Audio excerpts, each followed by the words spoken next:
is to think that all this time, this has been hidden here, unknown to the general public. A mystery bunker, a British detention center, and Jerajak prison. I thought I have uncovered everything that the island has to reveal, but Faisal has one more surprise. Right, this is tombstone for leprosy patient. Wait, so you mean there were leprosy patients here on the island? Yes, here on the island. Jerajak Island once served as a leprosy colony starting in the 1870s. Leprosy is a chronic disease that afflicts its victims with extreme skin lesions. The disease has affected mankind for over 4,000 years and was once thought to be highly contagious. Leprosy patients throughout Malaysia were deported to Jerajak out of a misplaced fear that they would infect the general population with their condition. The leprosy colony on the island was shut down to make way for Jerajak prison in 1969. And it just really indicates to me that there is a lot more than meets the eye here on this island. Let's keep going, huh? All right, let's go.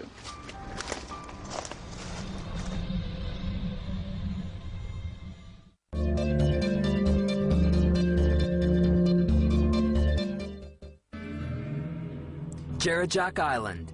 It's not the only place harboring secrets of the Imperial British in Malaysia. I'm heading back to the main island of Penang to track down a forgotten British fortress from World War II. For decades, the British strategy of defending Malaysia centered on a strong naval presence and coastal defenses overlooking important sea lanes.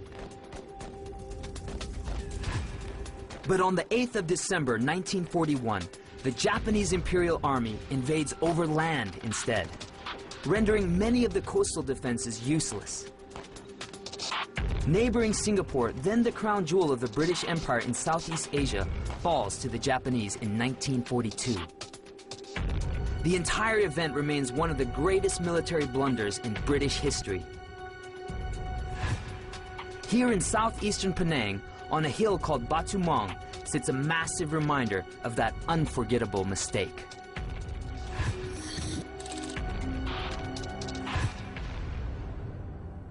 Hidden behind this forest cover is a massive British fort designed to protect Penang Harbor.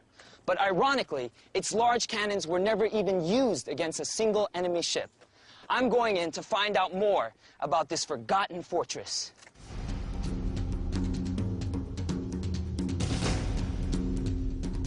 This is Fort Penang.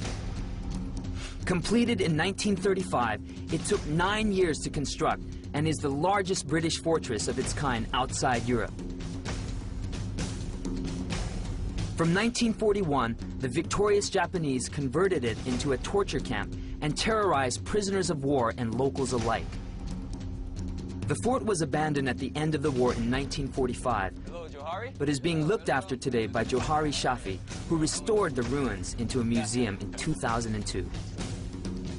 The whole area is cover about 19.36 acre. And they spent 40 million pounds at that particular year to build this. 40 million pounds. 40 million pounds. That was back then. Back then. I mean, yes. even today, that's a huge sum of money. Yes, a huge money. Not surprisingly, Fort Penang is armed to the teeth, with large caliber naval guns with a devastating range of up to 20 kilometers and an entire array of anti-aircraft batteries still poised for battle. But what I'm most curious about are the bunkers that help make the fort an impenetrable army base. Underneath the main fortress is an intricate series of underground chambers and tunnels that extend all the way out to the sea, more than 200 meters away. Johari has painstakingly repaired some of them, but the rest have not been explored since the end of the war. This is one of the underground tunnels. So this tunnel leads to the ammunition storage area? Yeah, this is on your way to the chamber. It's about 9 meters or 30 feet 9 meters underground. 30 feet. Oh, wow, look at this. And we're basically on a hill, so they had to kind of just dig into the hill, basically, right? Okay, that is what we call ammunition hoist. So they built this hoist pretty much like an elevator shaft as a means of kind of transporting these Correct. heavy bombshells up to the surface. Yes. And then, yeah, this is emergency route. You gotta crawl through, right? Yeah. Once you get to the end. Yes. There's a ladder and you'd have to climb through that. Up there. It's about 9 meters. Oh man, going in like that. Yes. You got to crawl. So here I am, scrunched up. Basically, my head is hitting the top of the tunnel here. As you can see, there's not much room at all. This is definitely not the place where you'd want to be hanging out. Hey, so Johari, you were telling me this tunnel can actually fit up to 200 men? Yes. This is one of the shelter to protect the soldier. If explosion happen here. Okay. So they lock themselves inside. I mean, they would probably just be in single file, just Yeah. one after the other. As I'm coming through, I can see these air ventilation holes. They're spaced about 2 feet apart. So you can imagine just the amount of engineering thought that went into building this place. Oh, man. It just keeps going. My goodness.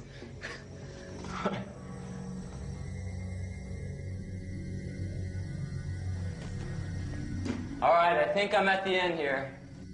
So I'm rounding the corner, and here's the exit. Oh, wow. That is amazing. It's basically one big circle I did. Yeah. Creating a circular bomb shelter that allowed soldiers to enter and exit at different points is just another example of the ingenuity of the engineers who built Fort Penang.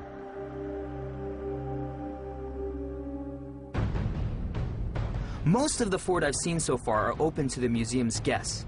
What I really want to do is to check out the parts of it that are still left unexplored. So what is this? This is one of the largest and the deepest underground tunnel ever have in this port.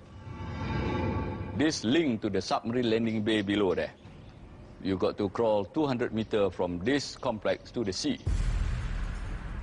So I understand that the tunnel... According to Johari, the tunnel has long been sealed off due to safety concerns.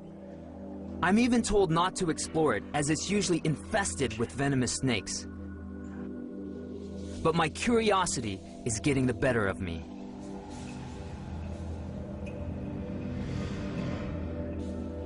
Check this out, a tunnel going through. So I came here and was exploring. We've got the corner. And it's very much like the other ammunition shelter that we were in. We've got the same tunnel where soldiers can be lined up in the event of attack. But this was the incredible find. Here is the ammunition room. Check this out. Here would have been like the legs, and you can see where the racks would have been fitting through, and then the shells would have been placed on that. This is all intact. Look at this, look at this. A while ago we saw the opening, but here we can see the front part of it, basically the face. So I imagine that the shells would have come out of this room here, been transported on some type of rolling device. This is probably where they would have gotten a couple of soldiers, lifted it up onto here, or somehow hoisted it onto here, and from here would have been taken up to be loaded. Check out that bat. I mean, we've got like a little colony of bats down here. They're probably not used to having visitors. All right, made it out alive.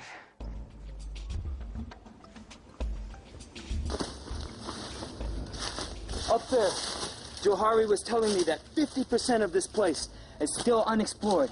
And just imagine, 1,500 men used to man this fortress. So I'm bound to uncover something along this trail. Besides the large naval guns mounted at the top of Fort Penang, the British installed other defenses facing the main harbor of Penang that included light machine guns and anti-aircraft batteries. I'm going to try and find remnants of these smaller defenses that are now lost to the jungle.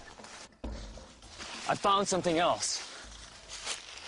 Right over here, we've got a pillbox that's still pretty much intact. Reinforced concrete. that would easily be able to withstand a grenade explosion as well as indirect blasts. I mean, look how thick this wall is. Here we've got an opening, 180 degrees, and they could set up a heavy machine gun and pretty much mow down anything in its path. Now over here, there's a smaller opening where a rifleman would have been stationed. Just imagine if you were trying to take out this pillbox. You would approach at the exposed flank of the machine gun, here with your grenade, take out your pin, throw up, toss your grenade into their explosion. So it is very important to have this opening where a rifleman could pick off any attackers. The bulk of Fort Penang's defenses are aimed towards the sea in anticipation of a seaborne attack. The British also built pillboxes right on the sea's edge to deter amphibious landings by enemy troops. With any luck, I'll find one of them.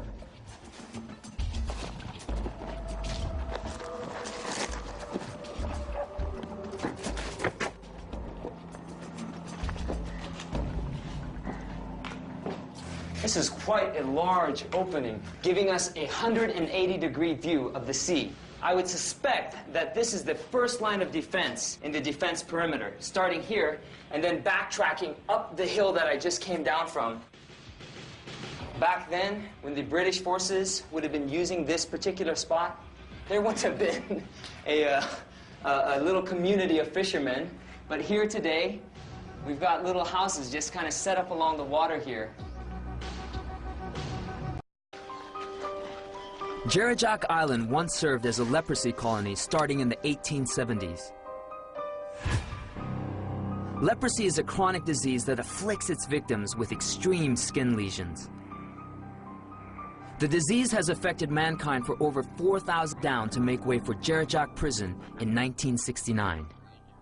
And it just really indicates to me that there is a lot more than meets the eye here on this island. Let's keep going, huh? All right, let's go.